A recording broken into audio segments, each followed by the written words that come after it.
He was run over by a truck 3 times, not just once.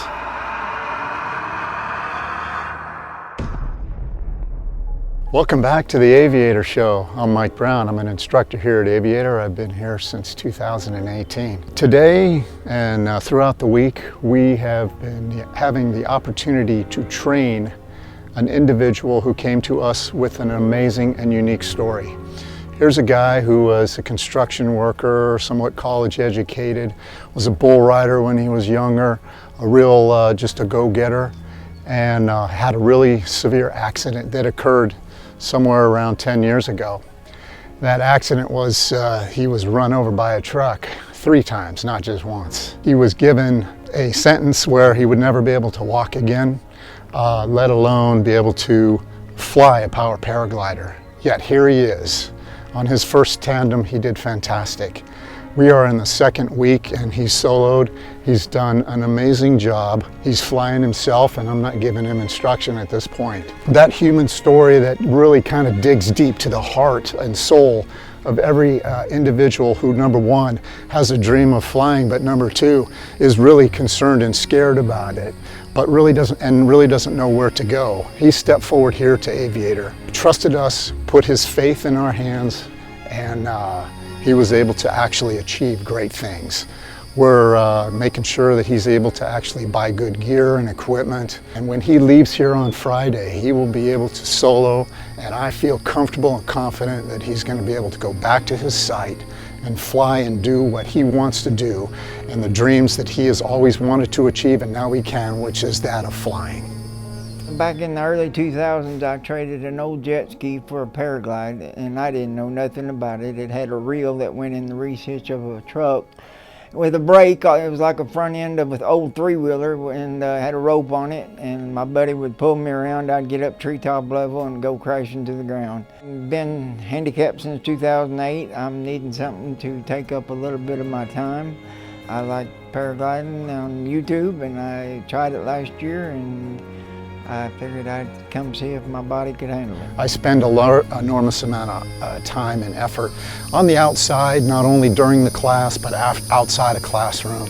We go through routines, continuous triking routines, continuous taxi routines over and over to get what's needed in order to get that taxi down, in order to get that flight in hand, in order to have good control, where he's a safe pilot able to actually manage and execute good flight. I didn't know if he had enough faith in me to keep on going with it after my foot slid off that deal the first time. The first time we was in the shop with the trike, he was thinking about drilling an extra hole in the arm that went to the front wheel.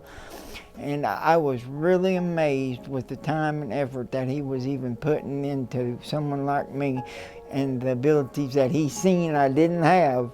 But yet we're still trying, and we ended up with the Velcro straps, and I was so happy that day. I was like, there's not too many people I feel that would have took that chance on me.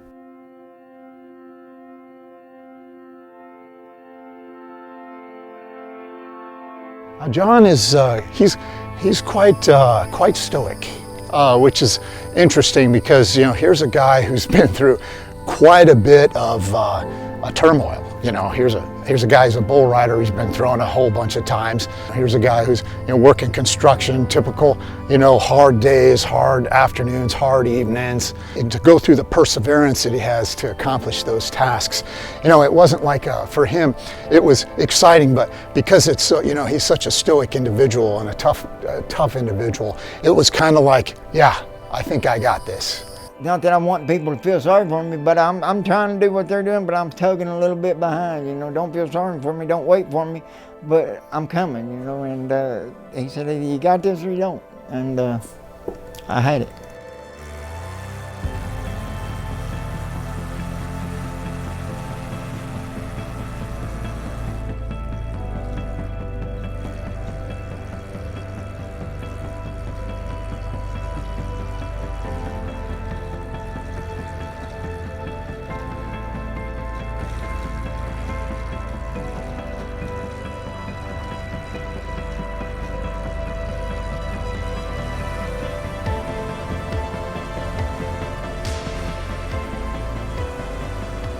wasn't, you know, it wasn't an emotional event. Okay. He accepted that like it was, I could do this. This is a piece of cake. I know what I'm doing.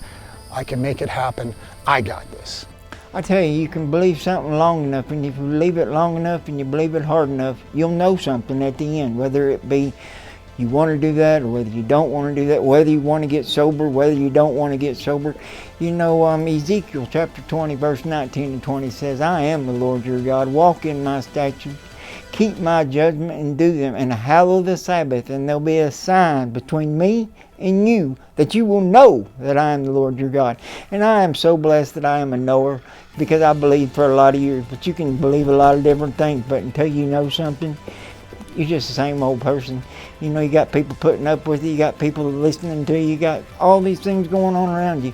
But when you can come in contact with the Creator, you know, what is it? Romans 10:9 says that if we confess with our mouth and believe in our heart that God has raised him from the dead, we shall be saved. People say, saved from what?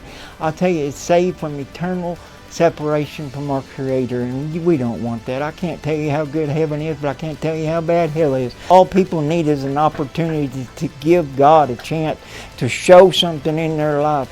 And this is one of the things God showed me. You believe it, you can do it, and it's life. Live it, live it. And in conclusion, that's John's story. It's a heartening story. It's warming.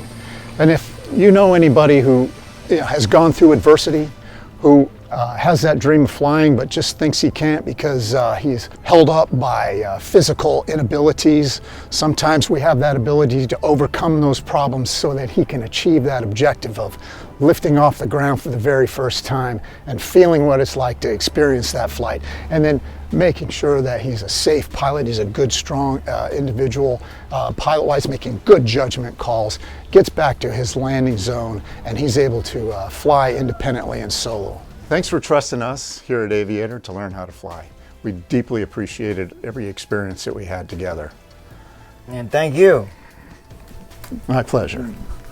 Thanks everyone for watching today's episode. And as a reminder, every purchase from our Aviator PPG store helps our team make the transition from the Red Barn into our new and improved hangar classroom, fueling the next chapter of paramotor flight training right here at Lake Wales Airport. Your support keeps our school growing, inspiring more pilots like John to chase their dreams and take to the skies. Come see us in person and be a part of our journey.